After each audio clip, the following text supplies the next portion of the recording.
Hey users, let's explore what the Roombr utility is. First, open the Roombr Utility App on the desktop. Then this will launch the Roombr Utility App. Start with Keystone correction to align the projection perfectly. There are 4 types of adjustment key. They are move up, move down, move left, and move right. Select any screen corner using the arrow buttons to adjust the shape and remove distortion. To correct the right side top corner distortion, use down arrow and right arrow button.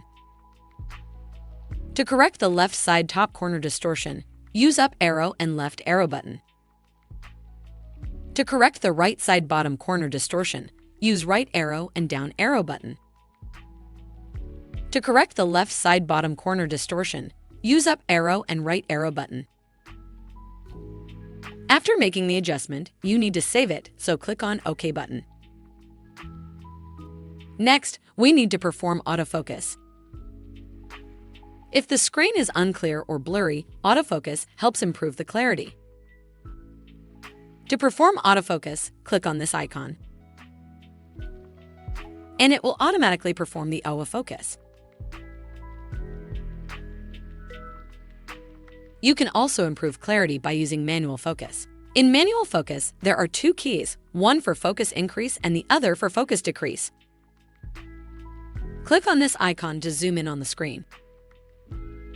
To perform the zoom in, you need to click on the icon above for 3 to 4 times.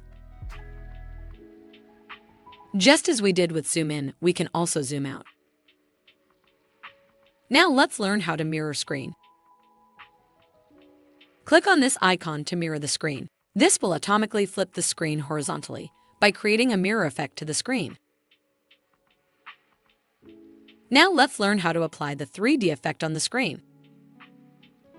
Once you click on the icon above, it will apply the 3D effect.